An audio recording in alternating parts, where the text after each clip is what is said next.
Grazie davvero, salve.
Vi diamo il benvenuto nella sala delle conferenze internazionali del Ministero degli Esteri.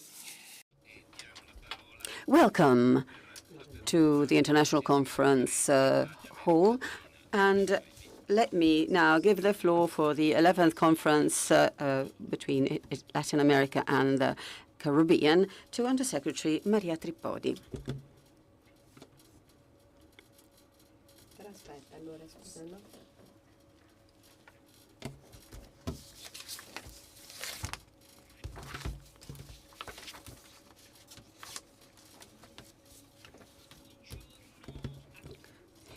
Good morning.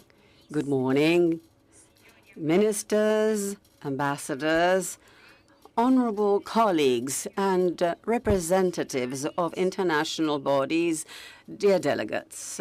Welcome to Rome.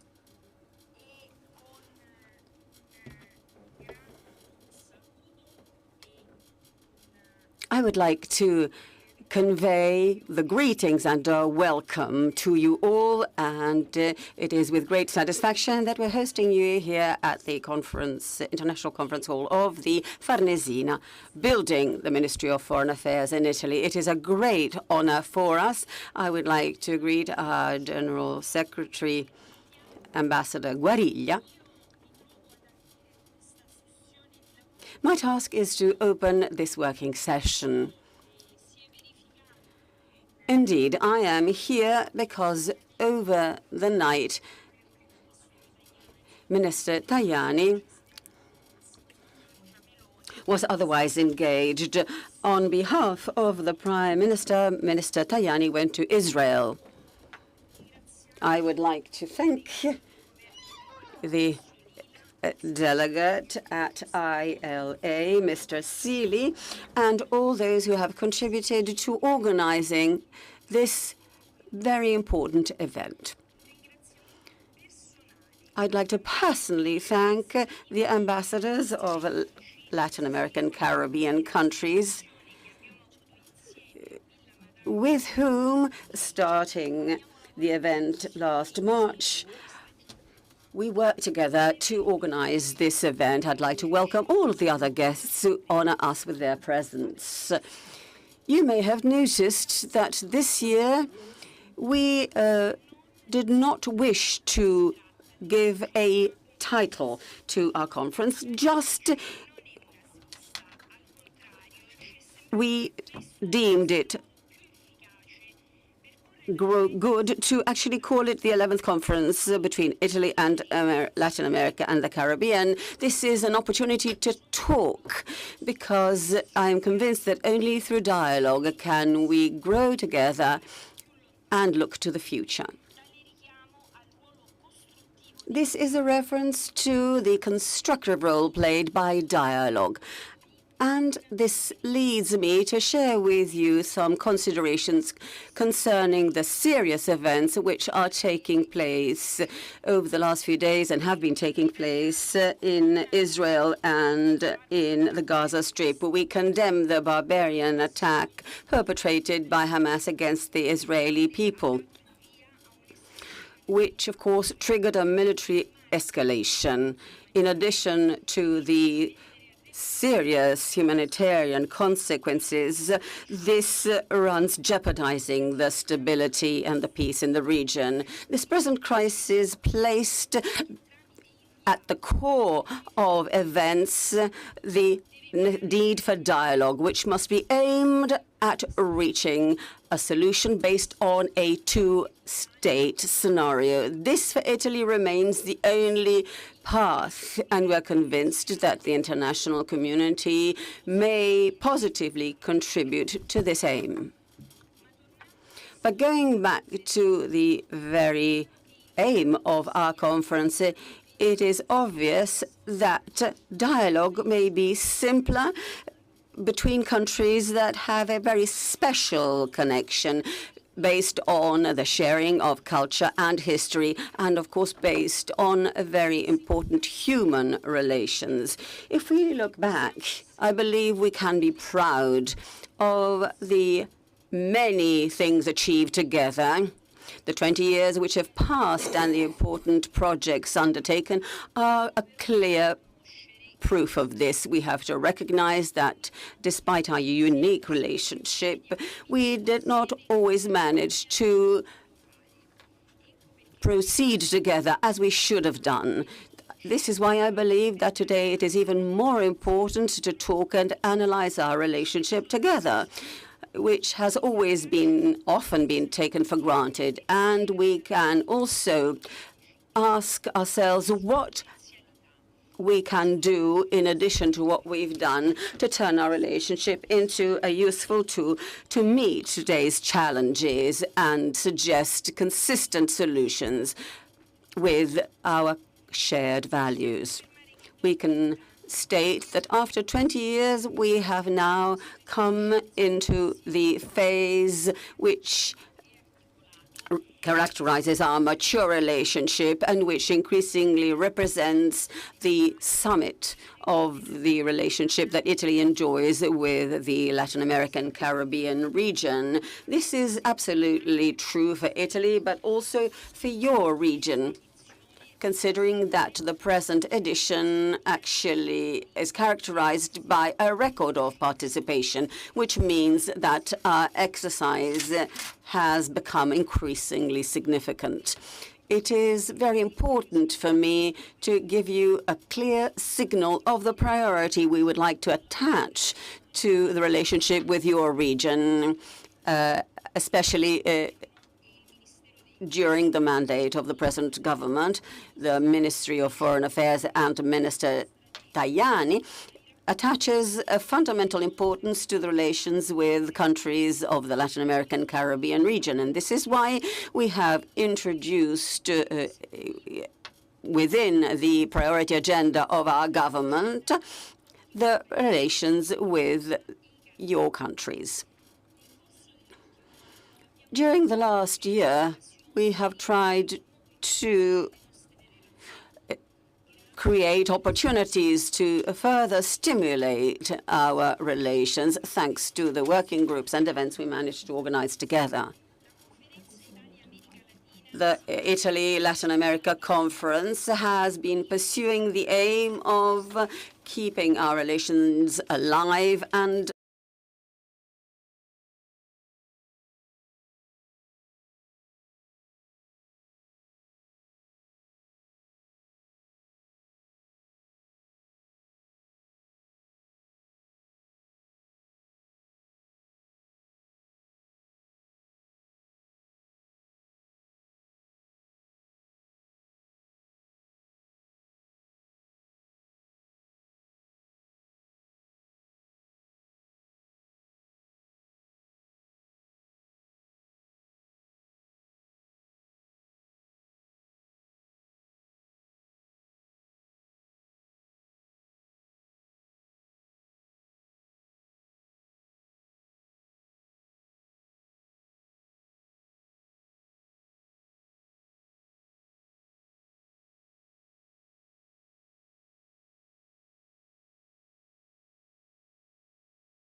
after the first conference, Italy, Latin America and Caribbean, it is important to further stress the importance of dialogue between national authorities in the field of law enforcement, in the field of the cooperation against organized crime, and to disseminate a culture of legality which characterizes Italy in your area.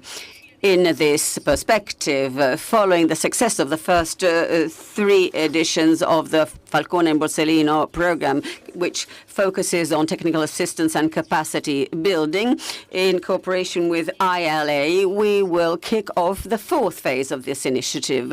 Dear friends, dear ministers, excellencies, since we're talking about the future, we cannot not consider those who will be the protagonists of our shared future. Our young people. Italy proposes to organize a forum of Latin America, Caribbean, and Italian young people, which will be represented at the 12th conference. This conference will focus on the environment and and to support the development of the United Nations. We believe it is important to develop new synergies amongst our young people. We believe that our relations may be further consolidated. Last night, we invited a group of Southern American students who study in our universities, a tangible sign of the wish Italy is actually pursuing to establish new partnership with your countries. The candidacy of Rome to host the Universal Expo in 2030 is based on these relations. This will be a platform for cooperation with those countries who will support Rome as the venue for great international events. In getting to my conclusions and in thanking you, I hope we will exchange ideas productively in the hope that this will further strengthen the relations between Italy, Latin America, and the Caribbean through a widening of cooperation in all these sectors. It is a priority for the Italian government. Italy believes in Latin America and the Caribbean to tackle together the global challenges which await us. Thank you.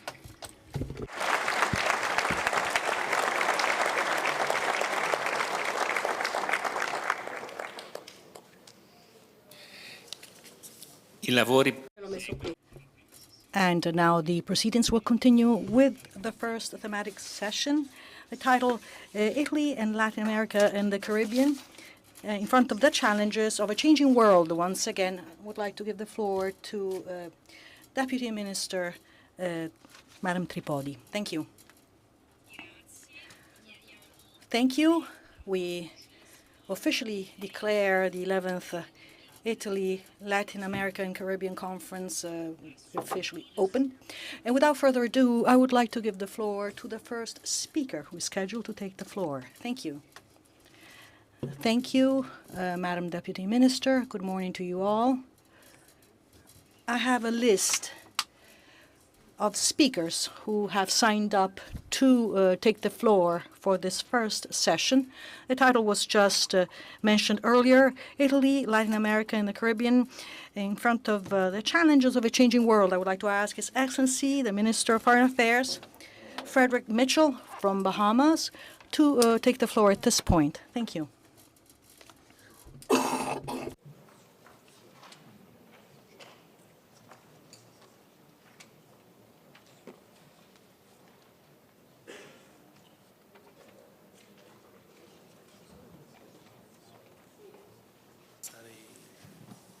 Cortesemente il Ministro. Please, thank you.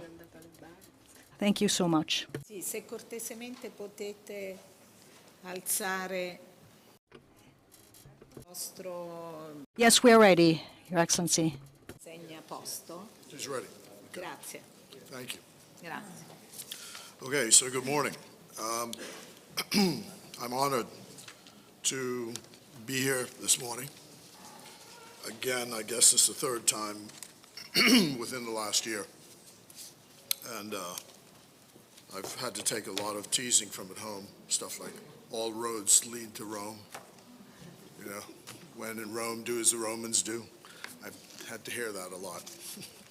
But it's a pleasure to be in Rome and an honor to make this presentation.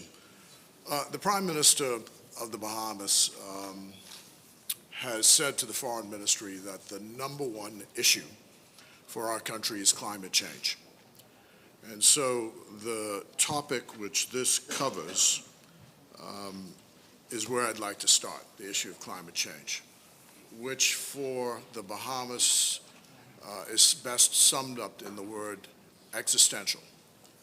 So we have 700 islands, 3,000 keys, and 80% of the land in the Bahamas is within 1 meter of the sea.